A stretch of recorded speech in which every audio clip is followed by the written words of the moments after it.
भारत देश में आज बढ़ते यूरिक एसिड की समस्या ने एक बड़ी महामारी का रूप ले लिया है। घर घर में आज ये चर्चा चल रही है, जॉइंट्स के प्रॉब्लम हो रही है और मिडिल एज में भी आज ये समस्या काफी कॉमन होती जा रही है। ज्यादातर डॉक्टर्स की कॉन्फ्रेंस में ये चर्चा हो रही है कि इसे इस व्यापक स्तर पे फैलने पे हम कैसे नियंत्रण ला सके। तो इसके बारे में कुछ एक बहुत महत्वपूर्ण बातें मैं आपको बताना चाहूंगा। नंबर वन तो ये कि यूरिक एसिड बॉडी में कुछ खाने से नहीं आता, बल्कि यूरिक एसिड हमारी बॉडी खुद ही प्रोड्यूस करती है। यानी कि ये महत्वपूर्ण नहीं है कि आप क्या खा रहे हैं और जिसके वजह से यूरिक एसिड डायरेक्टली आपकी बॉडी में आ रहा है। Our body has got metabolism. तो हमारे लिवर के अंदर हम जो भी चीजें खाते हैं वो एक तरह से कहें जैसे बंदरगाह में चीजें उतरती हैं वैसे ही डाउनलोड होती है और उसका केमिकल रिएक्शन होता है और बॉडी में स्प्रेड होती है। तो हमारे बॉडी में एक इम्पॉर्टेंट केमिकल है जिसको हम प्यूरिन नाम से जानते हैं। इस प्यूरिन के मेटाबॉलिज्म होने पे बनता है यूरिक एसिड। तो कई बार भ्रांति या कुछ पुरानी पीढ़ी से ये बातें चल रही थी कि अगर दालें बहुत ज्यादा खा रहे हैं तो यूरिक एसिड बढ़ता चला जाएगा, हमें दाल भी नहीं खानी है। तो मैं इस भ्रांति को तोड़ना चाहूंगा कि दालों से ऐसी ये समस्या होती नहीं है। तो क्या करें जिससे कि हम यूरिक एसिड के बढ़ने को कंट्रोल कर सके। जी हाँ दोस्तों, अगर आप जॉइंट्स की प्रॉब्लम और इस तरह की तमाम इन्फ्लेमेशन की प्रॉब्लम जो यूरिक एसिड से होती है उसे कंट्रोल करना चाहते हैं तो सबसे इंपॉर्टेंट चीज होगी अपने खान पान में चेंज करना। जैसी वेस्टर्न लाइफस्टाइल और पार्टी कल्चर को हम फॉलो कर रहे हैं तो आज एक तरफ बियर का प्रचलन बढ़ रहा है और ये एक महत्वपूर्ण इंग्रेडिएंट है, यानी कि अल्कोहल एक इम्पॉर्टेंट फैक्टर है जिसका कंजम्पशन बढ़ने से यूरिक एसिड बढ़ सकता है। इसके अलावा हम बात करें कुछ उन चीजों की जिनमें प्यूरिन की मात्रा अधिक होती है, जिसके बारे में मैंने चर्चा की कि प्यूरिन से यूरिक एसिड बढ़ता है। तो वो चीजों में सबसे इंपॉर्टेंट है रेड मीट यानी कि लाल मांस।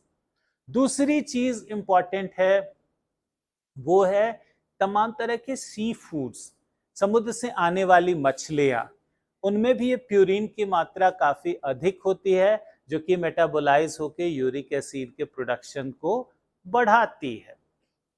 तो हमें रेड मीट की कंजम्पशन पे कंट्रोल करने की जरूरत है। समुद्री मछलियों के कंजम्पशन को भी कंट्रोल करना है जैसे कि ट्यूना फिश है। इसके अलावा अगर हम बात करें तो ब्लड में शुगर की मात्रा बढ़ने से भी यूरिक एसिड बढ़ता है और कहीं ना कहीं भारतीय आबादी में ब्लड शुगर की समस्या बहुत आसानी से बढ़ जाती है। तो आप एक हेल्दी मील अपनाएं, ऐसा मील जिसमें फाइबर की मात्रा ज़्यादा हो और अपने खाने के आटे में चोकर ज़्यादा हो, ऐसे आटों का इस्तेमाल करें। रागी और बाजरा मिले हुए आटे का इस्तेमाल करें। अगर आप राइस ले रहे हैं तो ब्राउन राइस कंज्यूम करें जो यूरिक एसिड के प्रोडक्शन को कंट्रोल करने में मदद करेगी। इसके साथ साथ ही हम बात करें तो ओबीस यानी कि मोटापे की समस्या होने पर भी यूरिक एसिड बढ़ जाता है। तो रेगुलर एक्सरसाइज करें और संतुलित आहार लें, लेट नाइट के खाने को कंट्रोल करें। तो ये चीज़ें सुनने में साधारण लगती है लेकिन आपके यूरिक एसिड पे एक बहुत बड़ा कंट्रोल ला सकती है। और माय फ्रेंड्स, मेरी क्लिनिकल प्रैक्टिस में ये लगातार देखा है कि जो लोग सालों से भी दवाइयाँ ले रहे थे वो संतुलित आहार, वेट रिडक्शन और एक्सरसाइज बढ़ा के यूरिक एसिड को कंट्रोल कर लेते हैं और दवाइयों की रिक्वायरमेंट भी धीरे धीरे कम हो जाती है। इसके अलावा जैसा कि मैंने कहा, स्टैग्नेंट लाइफ जहाँ पे मूवमेंट कम है ऐसे में भी यूरिक एसिड बढ़ सकता है। तो अपने आप को लगातार एक्सरसाइज के अंदर रखें, कॉन्टिन्यूअस एक्सरसाइज भी करें।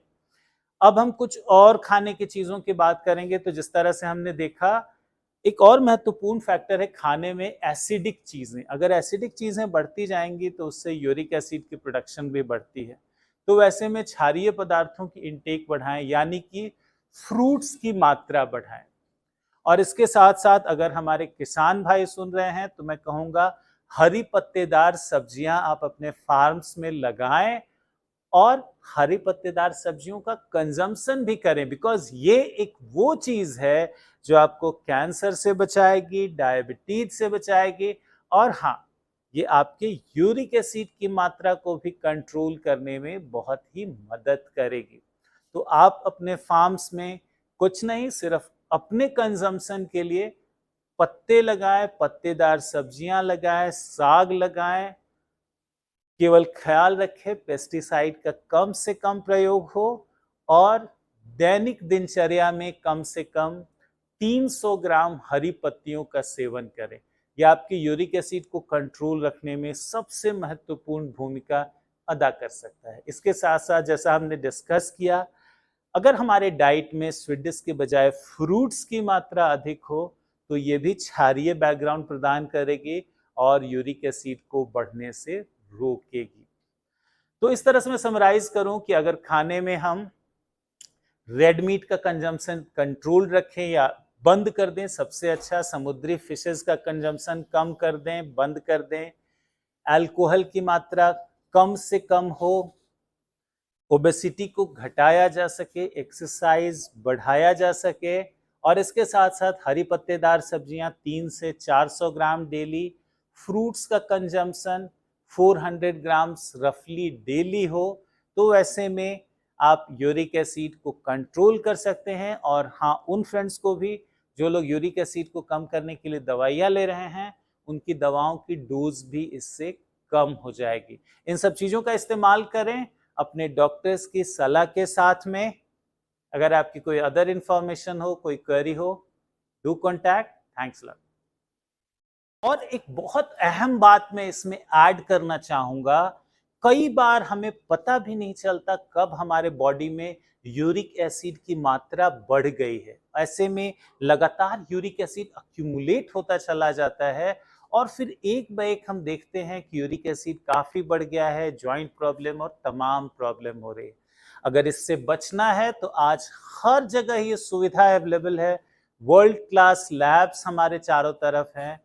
हर 3 महीने में एक बार आप अपने यूरिक एसिड के टेस्ट करवाएं तो आपको अपनी स्थिति का लगातार पता चलता रहेगा। ऐसे में कभी भी अगर ये मात्रा बढ़ के आती है, आप अपने फिजिशियन से, आप अपने डॉक्टर से मिलकर इसके लिए एक डायनेमिक स्ट्रैटेजी बना सकते हैं और यूरिक एसिड को पूरी तरह से नियंत्रण में कर सकते हैं, हर 3 महीने में एक बार। बहुत बहुत धन्यवाद।